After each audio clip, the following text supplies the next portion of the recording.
Okay, I had high hopes for a garden this year, and I did get a lot planted, and I am pleased with what I have gotten from the garden.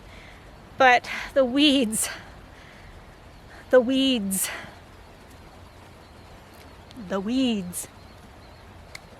But, you know, I'm still producing. I have lots of tomatoes coming still, and I have some dried beans that I still need to gather, and there's just a lot of weeds in the way. But let's go take a quick look. I don't know how quick it'll be. Let's go take a look at the stuff in the garden and just kind of show you what it's like right now. This set of tomato plants right here has actually produced a lot for me already. We have at least two plants here, and then 2 or 3 plants of the same back there. And these are the black vernissage, I think that's how you say it, cherry tomato, and they're big cherry tomatoes. These ones right here are a little on the small side, but you can see right down in there, they're just huge. And these are one tomato that my husband will actually eat without, you know, he's not a big tomato eater, and he wasn't when we were first dating anyway, but I've converted him over the years to actually not picking tomatoes out of his food and actually adding it. So this is one tomato that he really likes the flavor of.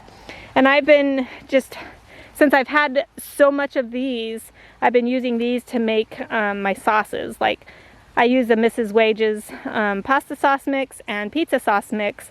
So I just grab a bunch of these, cut them up, cook them up, grind them to take the seeds and the peels out, and then I cook it down with the seasonings, and there I have my pizza and my spaghetti sauce all done. And there's been so many of these tomatoes. I don't know, I've gotten probably 10 quarts of pizza sauce and 10 to 12 pints of spaghetti sauce, or pizza sauce, 10 quarts of spaghetti sauce. And I have tons more here to do.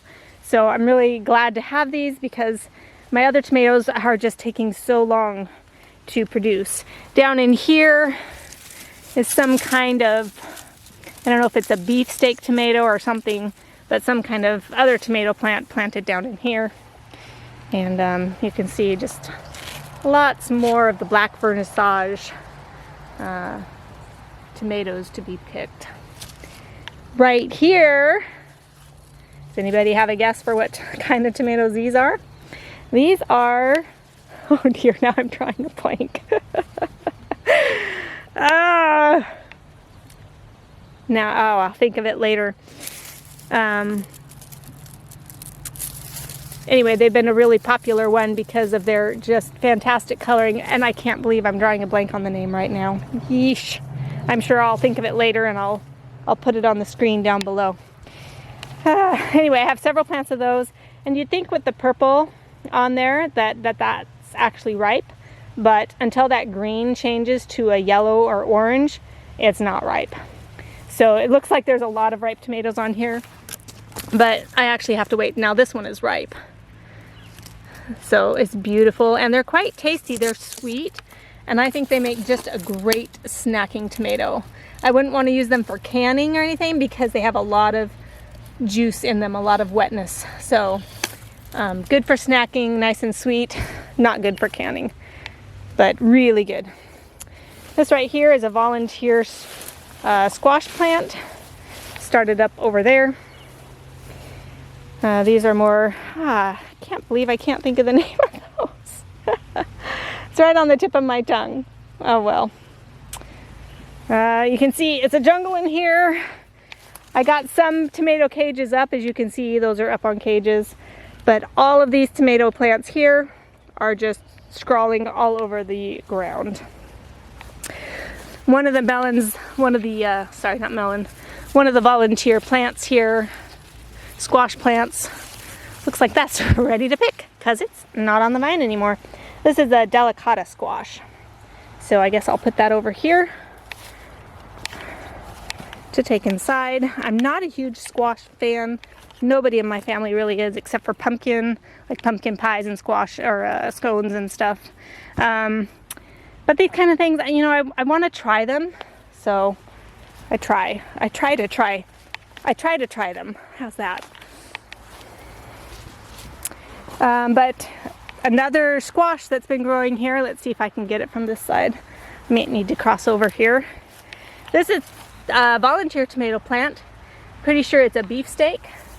And I've picked several off of here already. Ooh, there's a nice big one right there. Look at that. And right there. Oop, there's another. There's some more red ones down here. Look at that. Good, good. I need to process some tomatoes. I've gotten a few jars of diced tomatoes put up. I need to do more. Anyway, right in here, sorry, putting those tomatoes down. See if we can find this squash in here. It looks like a pumpkin, but I don't know if you can see it. Let's get that leaf out of the way. You can see orange there, but if you look just down further, I hit the off button. So if you just look right in there, you can see that it's green on the bottom half and orange on the top half. So I'm not sure what kind of squash that will be, if it's going to be more of a decorative squash or if it'll be more edible. At any rate, let's continue on here. Oh, I see another Delicata squash here. This one is still on the vine, so I'll just leave it there for now. I have some basil growing here. I have it kind of intermixed between the tomatoes. I also have pepper plants in here, but good luck trying to find them. You can see the squash plant has just kind of grown in and amongst the tomatoes. And look at how many, these are Amish paste tomatoes, I do believe. And there's so many of them. And I'm just waiting for them to ripen so I can process them. So many. And this is just all tomato right in here. And then probably in here there might be a pepper plant or two. The weeds kind of took over. Oh, here's some. And now I don't know what kind of peppers I planted where, because I didn't write down what kind I had where. But anyway, it's got peppers growing. We'll see how much they ripen before the frost hits. Over here we have the celery growing nicely, and I don't know, it's kind of bitter and it's very leafy and the stalks are not very big, but it's good for adding to dishes for flavoring. So we'll see what happens after the frost hits. I think they do tend to be kind of cold hardy, so I'm hoping actually that they go to seed and will produce more. These are my purple green beans that I just stopped picking. And they get kind of big, but you can see they're starting to die off. Looks like I might be able to salvage some more in there still. This is broccoli here that has not produced anything yet. It has some aphids on it, but not a lot. So I'm just thinking that maybe once the cold weather hits, it might actually start producing some broccoli for us. Or maybe it'll last the winter and then early next spring it will start producing. So it's kind of nice to have this. We might actually get some crop off of it early next spring. So this right here must be the same pepper, and I don't know if that's sunburn. I think it's just a sunburn. Ooh, what's down there? Another tomato ripening. I think I'll pick that one. I think that one's, yeah, this one's a yellow tomato, which it looks kind of orange now. And I have no idea what kind of yellow tomato I planted. So there you have it. Yellow Rinyan maybe. I was noticing on here some more peppers. And I want to say they're a banana pepper because I did plant banana peppers, but they aren't turning a light yellow or green or whatever. They're a dark green, so I don't know what to do with those.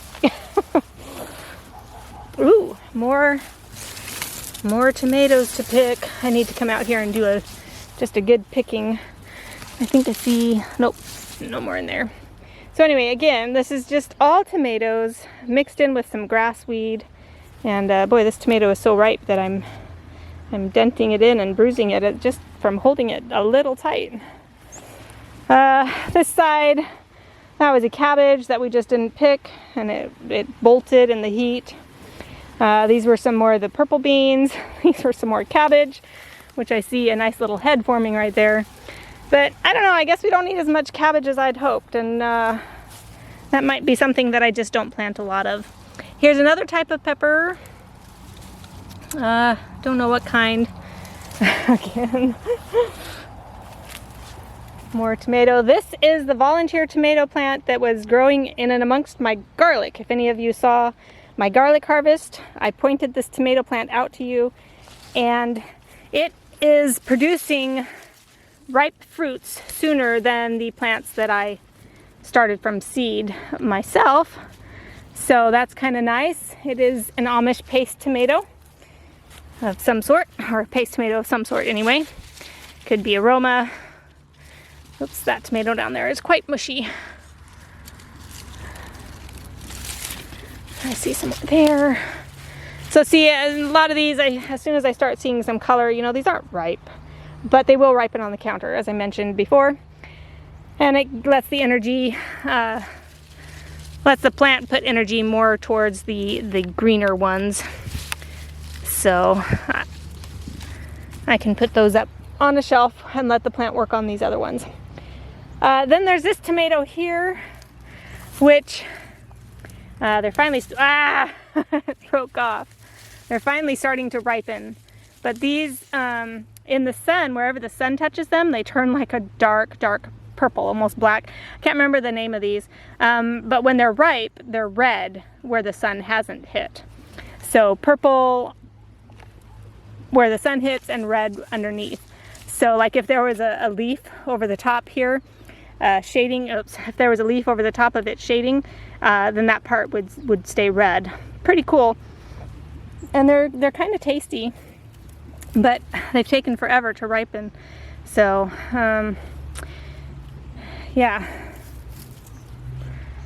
pretty cool though. I thought of the name of these tomatoes. Brad's Atomic Grape Tomatoes, or something like that. Atomic is in the name, I know it is, and I'm pretty sure it's Brad or Bradley or something like that. So Brad's Atomic Grape Tomatoes. Really good tomatoes. Alright, so that was the end of this section here. I need to be planting garlic soon, and this is where I had it planted last year. And I've read that it's really good to plant garlic in the same place each year because there's something about the chemicals that they leave behind in the soil that just really helps them when they grow the next year. And so that I think you can get bigger bulbs by growing them in the same area each year. So need these tomatoes to ripen up so I can clean this area out so that I can plant my garlic. Let's get to it. Here's kohlrabi that could probably be picked if it's not too woody. There's another volunteer tomato right there. This was broccoli that we never really picked. And here's some tomatoes that need to be picked. And over there is just a weedy jungle. My Marion berries, and then I have black caps and currants down at the back in there, and somewhere in there are all the Walla Walla sweet onions that I planted and never harvested because we just didn't. But right here is my artichoke. The plants had been kind of doing poorly, but I see them getting some new growth on.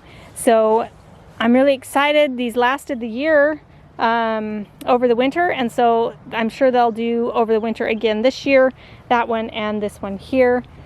And it'd be really nice if I could get some others coming up from seed. So I don't know, we'll see. This right here was an asparagus, and then right over there, that green portion right there, that's also asparagus. You can see a blue part right there. I put down a tarp to see how it would do at killing weeds underneath, and I haven't checked to see how well it's done. So as you can see, I've just let things get overgrown and very, very disheartening, but that's life right now. So along here I actually have some beans I need to come through and pick. These are black beans. So I need to come through and pull these all off and shell them, and then I'll have lots of black beans for the winter. And I also have some beets growing on in here that we haven't picked. And maybe I'll leave them there through the winter.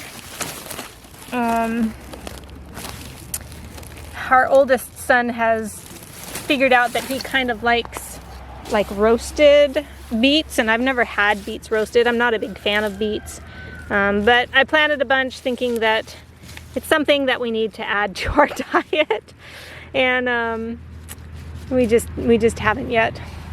So anyway, lots of weeds, but again, there's still food in here, even mixed in with the weeds. This right here is another volunteer tomato. It is not vines from that one. It is an actual separate tomato that's come up. But those black beans are planted all throughout in here. And then there was something I saw. Let's see if I can find it again in here. Anyway, so yeah, there's beets and there's black beans all around, all throughout here that I just need to come in and pick. Oh yes, here's what I was looking for up here. Right here in the middle of the row, we dropped some pea seeds, and we now have pea plants growing up right here in the middle of the walking aisle. So I might get some fresh peas here in the fall time. These beans right here are actually a, pretty sure these are a little fancy green bean, not green bean, but a bean, a dried bean that is kind of a pearlescent green color. So those are growing, and or maybe those are just down there. Maybe these are more black beans, I don't know, but they're still blooming. Look at that. Still blooming. It looks here like I have an overgrown cucumber to pick. Take it in and see it, cut it open and see if the seeds are too big for eating. More cucumber right there, another overgrown one. But then I have some carrots right down in here, and I'm just going to leave these because, well, I might try harvesting some of them. But carrots are something that can last into the fall. Throughout the frosts and whatnot, and it can actually help the carrots turn sweeter. So I might leave these here and just kind of see how they do after the fall hits. So also because I don't really want to dig through the grass to get them. I know. Anyway, these are the fancy kind of pearlescent green beans when you open it up. At least according to the pictures. So you pick them when they're dried like this. See